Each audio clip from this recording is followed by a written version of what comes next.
Alright, so in today's video, I wanted to go over how to improve on attacking. There's a lot that goes into it, so these are my best tips that I can give you.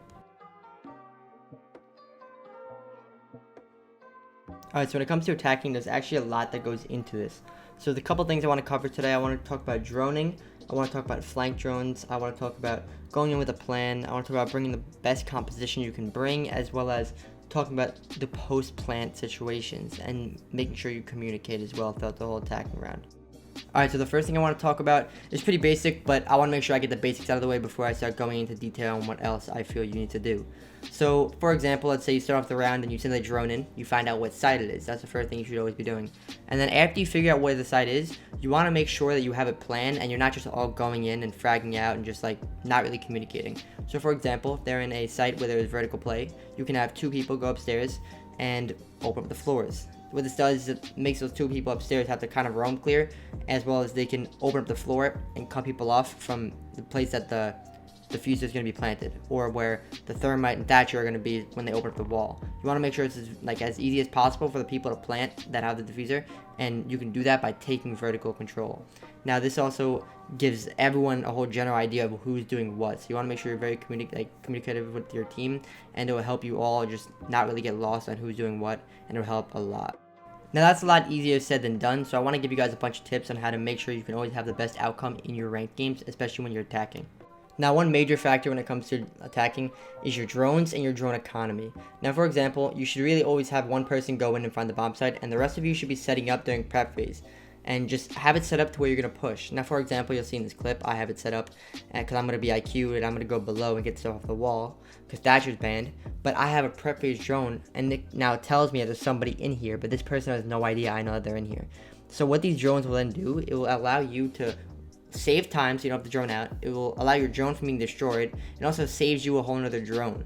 That's why you want to always make sure that you are setting up prep phase drones and not just letting them go in and get killed, because the most amount of drones you can have and the most amount of information you can have is what will win you rounds 100%.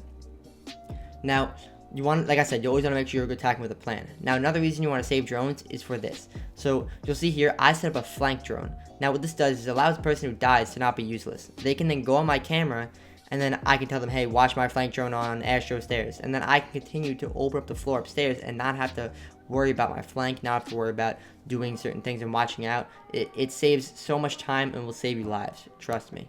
Another huge thing when it comes to attacking is making sure you have the right operator composition. Now what I mean by this is you want to make sure you're bringing the right operators. So make sure you're always bringing a hard reach. Now you can either bring a thermite or you could bring a ace. Make sure you're always bringing at least one of those.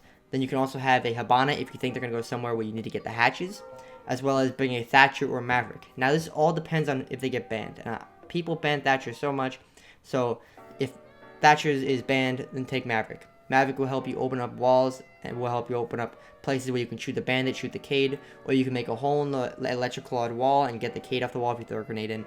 It's really just depending on what's banned and what's not banned. If both are banned, you could try and take like a Zofia or an Ash and go above or go below and try and get the wall, get the stuff off the wall.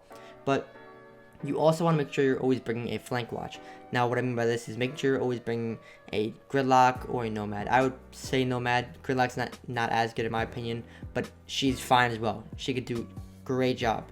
And another thing that I would recommend you bring is obviously bringing the fragging operators, but also to destroy utility. So make sure you're always bringing either Zofia or an Ash. Now obviously this is to get rid of Maestro, get rid of anything ADSs, Wamais, if you're going to push Bunker on Oregon like this.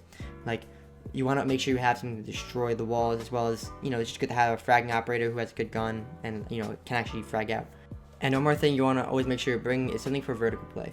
Now you don't always need something for vertical play, but if you think that they're going to go somewhere where you can take top floor, for example on coastline, if they go kitchen, or if you think they're going to go kitchen, you can bring a buck or a sledge, and that will help a lot, because if you can get vertical play, that is very, very important for attackers to do, because what that does is it makes people move, and the people that are then down on their floor, once people move, they can then kill them, especially if they're holding certain angles or watching rotates. If you wind up destroying the whole floor above people, they're gonna have to rotate and they're gonna have to move. So once they do that, your other teammates can catch them off guard. So it helps a lot. It's a very, very important to take vertical control. Like another example is on cafe. If they're in that kitchen, take vertical control. It's crazy. Low key, Fuse is very, very good for these type of plays.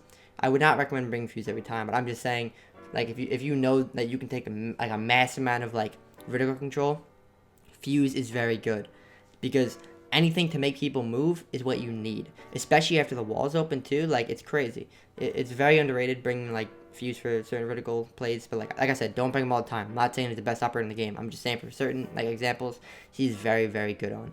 And just taking vertical in general is very important. Like I said, you will get so many kills. You will make people move. You will make people feel like worried. Trust me when I tell you. Just make sure you are always taking vertical play if you can. But that's what I mean by you want to always make sure you have a plan, because you don't want everyone taking vertical control, or you don't want nobody taking it. You want to make sure you have or assign at least 2 people to go up top. One person to kill someone if they die and they get the refrag on them, or as well as just 2 people to go up there to take the whole floor open, which is another reason why I always bring breaching charges, because just in case if someone dies, I can then go upstairs and take vertical control. Vertical control is everything when it comes to attacking, and make sure you do that.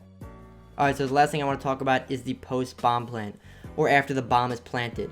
Now, what you want to do in this situation is, right, so whenever you get the bomb down, you want to make sure you're always communicating with your team, because a lot of people just like don't really think after they get the bomb down, they think they've already won the round. It's not the case at all.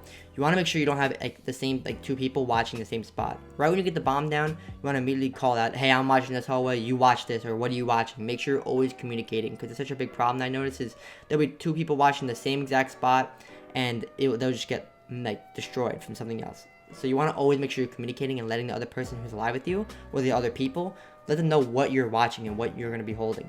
Now, in this situation, this is another thing you want to do. You want to waste as much time as you possibly can. Now, for example here, thank God I destroyed the maestro, but I plant the bomb and I'm running, and I want to now hide, because I want to waste as much time as I can. Yes, you can take the gunfight, but you don't want to. You want to make sure it's just safer to run. If it's safe to run. If you have to take the gunfight, take the gunfight. But if you think that you have the ability to run, run. Because what this will do is it will make them panic, because now they have to come hunt you. So you could literally just hold an angle. Or what you could do is get close enough like I am right here and listen for the bomb defuse. Now you don't want to get like caught by a fake defuse. You want to wait till you at least hear 2 or 3 clicks. And then you'll see I heard 2 clicks.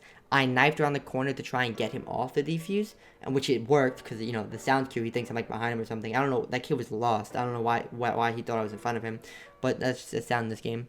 But you want to always make sure you're just communicating with the team when it comes to post bomb plant. Another huge thing about post bomb plant is if you have the ability to repel. Like, you'll see it in Pro League all the time. It will waste so much time for the defender, and it will make them panic. So like, for example, on Consulate or on Bank, if you plant in Consulate and you plant up in like Console Room, you can repel in those double windows. Now usually you want to already have a Nomad outside on the doors, so it's perfect. So what they have to then do is they have to either jump out and kill you and then defuse, or they have to bait you and hold an angle. So if you're repelling, you pretty much have that, because it's very hard to kill someone off a repel if they're playing it correctly.